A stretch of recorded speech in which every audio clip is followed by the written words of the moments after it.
গত মাসে দেশের সামগ্রিক বেকারত্বের হার সামান্য কমলেও কর্মসংস্থানের দিক থেকে মহিলা বিশেষত তরুণীদের অবস্থা আরো খারাপ হয়েছে। কেন্দ্রের পরিসংখ্যান এবং কর্মসূচি রূপায়ণ মন্ত্রকের পিরিয়ডিক লেবার ফোর্স সার্ভে অর্থাৎ PLFS এর সাম্প্রতিক যে রিপোর্ট উঠে এসেছে তা কিন্তু একেবারে উদ্বেগজনক তথ্য দিচ্ছে। এই রিপোর্ট অনুযায়ী পুরুষদের তুলনায় মহিলাদের কর্মক্ষেত্রে অংশগ্রহণের হার কমে যাচ্ছে, আর যারা কাজ করছিলেন তাদের অনেকেরই চাকরি হারছে। বিশেষত 15 থেকে 29 বছর বয়সে যে সমস্ত তরুণীরা রয়েছে তাদের মধ্যেই প্রবণতা সব থেকে বেশি রয়েছে। এর অর্থ শিক্ষা বা প্রশিক্ষণের পরও তারা কাজের বাজারে জায়গা করে নিতে পারছেন না। বিশেষজ্ঞদের মতে এই পরিসংখ্যান শুধু অর্থনৈতিক সমস্যাই যে তা কিন্তু নয়, সামাজিক কাঠামোতেও বড় রকমের সমস্যার ইঙ্গিত দিচ্ছে। নিরাপত্তা, পারিবারিক বাধা এবং কাজের জায়গায় বৈষম্য, এই তিনটি প্রধান কারণ এই তরুণীদের পিছিয়ে পড়ার জন্য একদম দায়ী।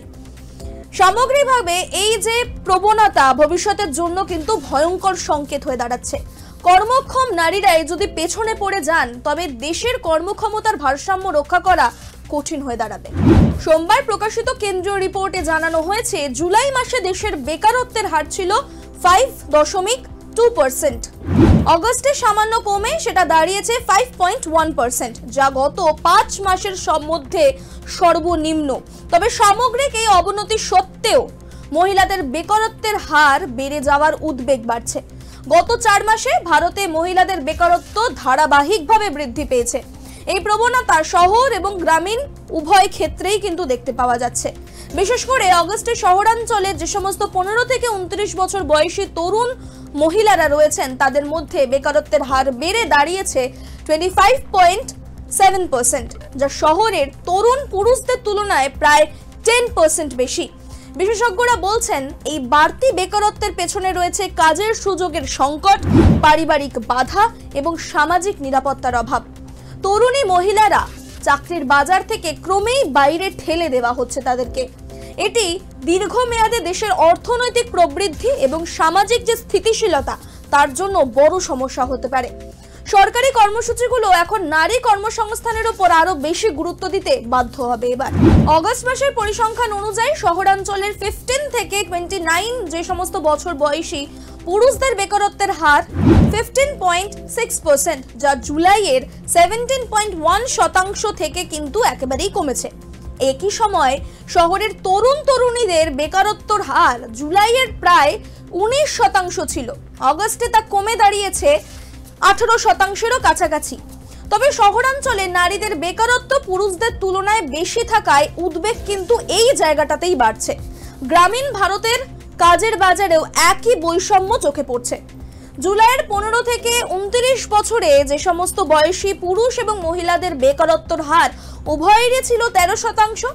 অগস্টে তরুণ পুরুষদের বেকারত্ব কমে সেটা দাঁড়িয়েছে 12.6%, কিন্তু মহিলাদের বেকারত্ব বেড়ে দাঁড়িয়েছে 14.3%। এর ফলে গ্রামীণ অঞ্চলে মহিলাদের বেকারত্ব বেড়ে যাওয়ার প্রবণতা কিন্তু একেবারে স্পষ্ট হয়ে যাচ্ছে।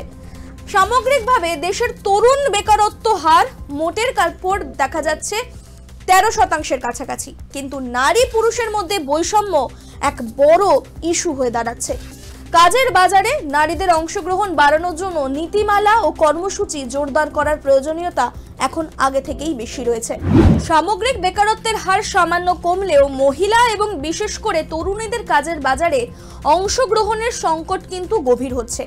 পিরিয়ডিক লেবার ফোর্স সার্ভে অর্থাৎ PLFS রিপোর্ট স্পষ্টভাবে তুলে ধরেছে যে কাজ হারানোর হার বেড়ে যাওয়ার সঙ্গে সঙ্গে নারীর কর্মসংস্থানের সুযোগ ক্রমেই সংকুচিত হয়ে যাচ্ছে।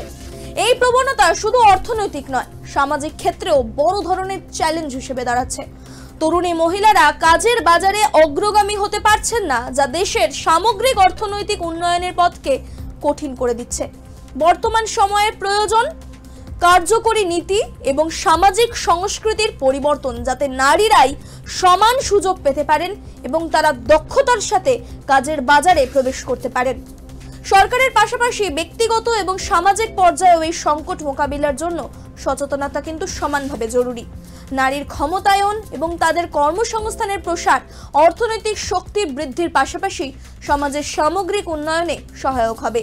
তাই এই সংকটকে গুরুত্ব দিয়ে সময়োপযোগী উদ্যোগ নিতে হবে, যাতে ভারতে কর্মক্ষম মহিলাদের সংখ্যা এবং ভূমিকা বৃদ্ধি পায় এবং দেশের কর্মবাজার আরো সমন্বিত এবং অন্তর্ভুক্তিমূলক হয়।